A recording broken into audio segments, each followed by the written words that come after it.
Today is Sunday at nagsimba nga tayo kanina. Hindi na ako nag-take ng video sa simbahan kasi napakaraming tao. At pagkatapos kong magsimba ay namili ako ng frozen. Yan. Ito yung aking mga biniling frozen, mga higantes. May tender juicy din tayo na chicken and cheese. Tapos ito yung bago na binili ko ngayon. CDO Chicken Franks. Yan. Ito yung bago na binili ko. Bumili lang ako nito ng 5 pieces. Ito ngayon lang ako nagtinda nito. Try lang natin. Tapos ito ulit, yung Idol Jumbo Cheese Dog, Crispy Ulam Burger, Tocino, at ito, Hungarian Sausage. Napakasarap nito guys.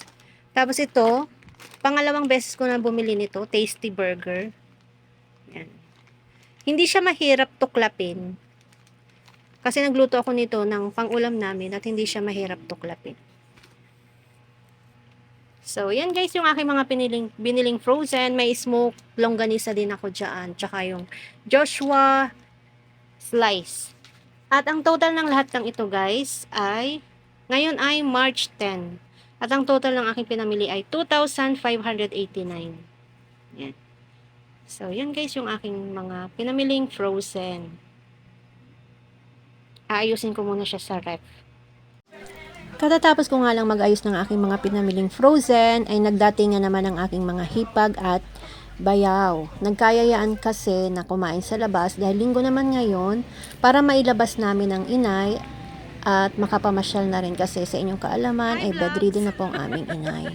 Hindi na po siya nakakaalis ng bahay kung hindi namin siya maipapasyal. So yan, para nagsama-sama ang magkakapatid, nag-get together sila dahil birthday doon ng isa naming kapatid, yung aking bayaw na si Henry, at dumating din yung aming isang kapatid, yung aking hipag na si Pasin. Galing siya ng abroad at nagkayayaan niyang kumain dito sa labas. Dito ay ang pangalan ng restaurant na ito ay Timusan. Ito ay bagong tayo lang sa pagkakaalam ko. Dito ito sa may parteng Dagatan, Lipa City. At masarap din ang kanilang pagkain, medyo pricey nga lang. At salamat sa aming kapatid na si Conslem na nag-treat sa aming lahat.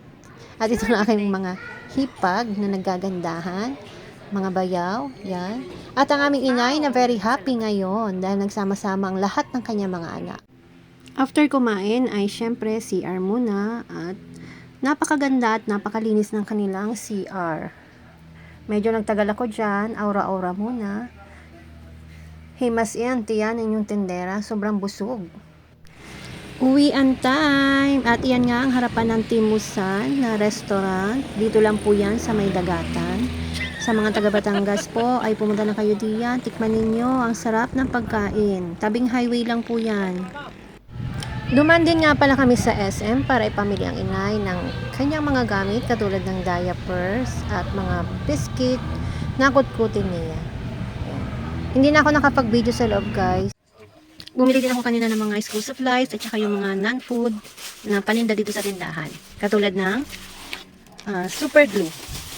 Super glue, dalawa. Yan, nabawasan na. May bumili na kasi. Tapos ito, sobre. Long na sobre. Tapos, triple A na battery. Isang box. At double A na battery. Ang pagbebenta ko nito guys ay isang ganito agad. Hindi na ako nagbebenta ng pera-peraso nito kasi baka mahanginan ay hindi na gumana.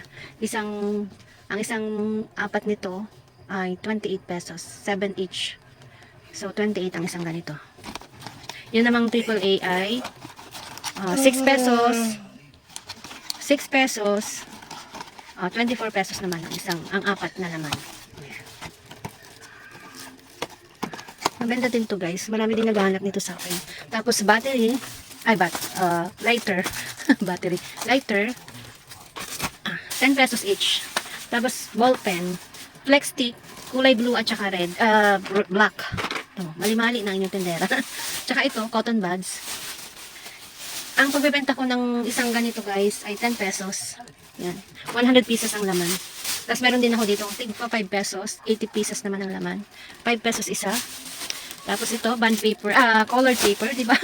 Mali-mali. Colored paper, 5 piso 4. Yan. Tapos, long pad. Long pad, 2 rim ng long pad. Ang isang rim nito ay 260. 2 rim na long pad ang aking binili. Tapos, isang rim na yellow pad. Mika ang tatak. Ang mahal pala nito guys, ito ay 375 ang isang rim. 375 ang isang rim. Titingnan ko pa kung magkano kaya ang aking. Nakabili na ako niyan guys. Hindi ko lang matandaan kung magkano yung naubos kong yellow pad. Tapos, electric tape. Electric tape. Ito pala yung malaki. Ito yung malaki. Maliit pala pareho yan. Dalawang maliit. Tig 10 ang isa.